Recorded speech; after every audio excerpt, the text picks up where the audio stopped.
So today we are going to start the series to understand, to realize, based on our own capability, what is the meaning of Guru. And this series will continue for approximately 3 weeks, almost on a daily basis in the weekdays, not on the weekend. We have been hearing this term so many times everywhere. Doesn't matter from which country we are, where we live, what we do. This term, guru, we have been hearing from so many people and so many times. But what is actually the meaning of this term, guru? Who is guru? How do we adopt it? There are so many people whom we consider as guru in our day-to-day life. Are we considering all of them the way we have to, or there is some difference? Today, we will be defining all these small terminologies here. What is the meaning of guru? When a child is born, the first guru of the child is the child's mother, then the father, the family members, because they teach about this whole nature, what exactly is happening, to laugh, to cry, to let him or her know the names or some words and all those kind of things which goes to the ears of that child. All those people who have been teaching to that child, they are all considered as guru to that child. When the same child grows up, then he has different kind of teacher from his school. They are also his or her teacher. They are guru. Furthermore, if the person goes beyond some other higher classes, he receives another different kind of teacher who teaches him or her in a much more different way. Similarly, when the person who has grown up now, he has joined an office, there is a corporate guru available there also who will teach the corporate world system to that particular person. They are all guru. From there onward, when the person moves forward, there are different kind of gurus comes into the picture in the life. They teaches us, okay, what is the meaning of life, what is the meaning of relationship, what is the meaning of spirituality, and all those types of learning. There are so many phases we go through, we pass through, that we interact with so many gurus in our life on a day-to-day basis. And it may be possible that most of us have been guru as well, because we have been teaching our kids, we have been teaching our colleagues, we have been teaching our subordinates and all those people. So in a way, those who are teaching someone something, they can be considered as guru or teacher. But in reality, the word guru is a Sanskrit word which is made up of two small words, gu and ru. Gu means the darkness, and ru means who eradicates it. So the guru means the one which brings the light to us, because the darkness will be eradicated only when the light will appear. The light will appear on a different basis.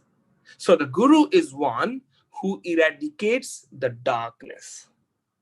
But what is the meaning of darkness? Can I consider this bulb or the tube light as a guru for me, because that bulb is eradicating the darkness in my room? Can I consider that? Probably somebody would say yes on this definition. Somebody would say no, we cannot, because guru has to be a person or some living entity kind of thing, conscious entity. Bulb is not. Whatever it is, but here the meaning of light and darkness is not just on the basis of these artificial lights. It is something different. And here there is important terminology which comes into the picture, and that is called ignorance. What is the meaning of ignorance? Not knowing something is not ignorance. Not knowing something is not ignorance. Knowing something in a wrong way is actually ignorance. So what happens is, the darkness to us appears when we know something which actually we have known in a wrong way. And that is called ignorance.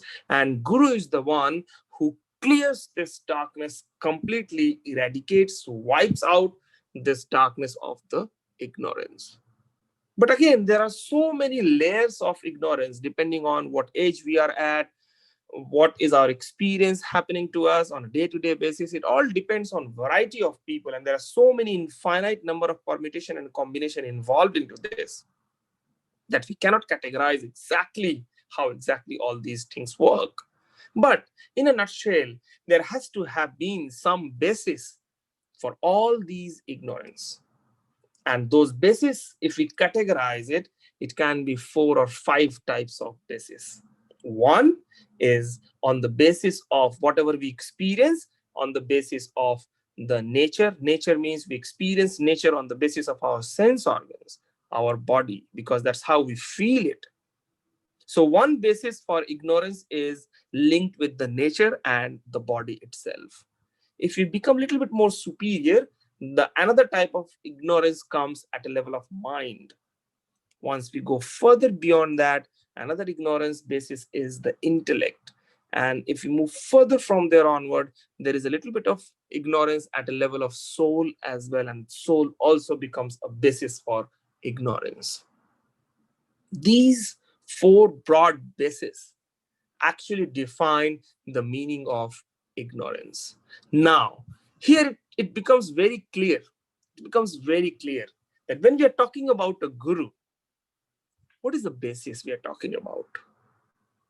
What is the basis related to which we are talking about a guru? A very simple example is, suppose, can I consider someone who is teaching me just the breathing exercise, or probably yogasanas, or in the gym, somebody is teaching me how to run, how to do different physical activities. That person, the trainer, the person who is teaching me, who is training me, who is providing me training, he would be considered as guru, but guru at the basis of the body, at the basis of the nature. But there would be someone who probably teaches us how to control the mind. There would be someone who will teach us how to sharpen your intellect. There would be someone who would guide us how to sharpen yourself, being at a level of the soul, and go beyond from there to achieve the real objective of the life, to amalgamate yourself to the supreme being, the supreme soul. And that's what we call it as yoga. What guru we are having? Do we know the quality? Because if suppose our aim is to reach out to the super conscious state, suppose, just simple example, if suppose we want to reach out to a level of super conscious state, do we not need to know the quality of the guru, whether that guru can take us to that level or not? There's nothing wrong in knowing the quality of the guru. There is nothing wrong.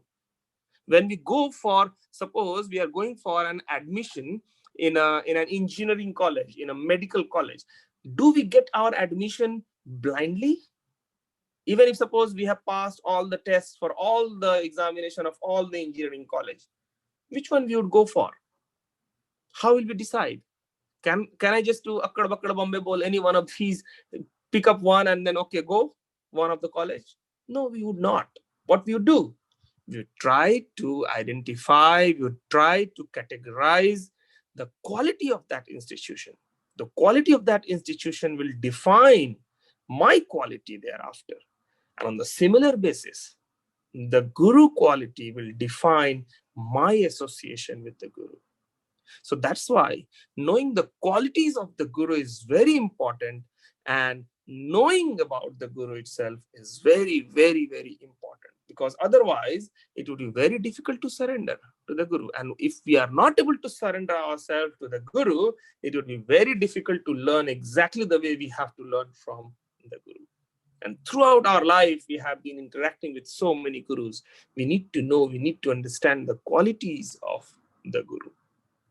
And it's our decision at one particular time, whichever way we are getting associated with a guru, it actually defines the quality of the relationship we have with that guru. Please check at your end where you stand. But there is a last question here today I'm going to ask to everyone, which probably we'll discuss further in the series of this discussion. The question is there an ultimate guru who is the guru of all gurus in all the respects? We would answer and discuss about this particular fact in further series. Thank you very much for listening today.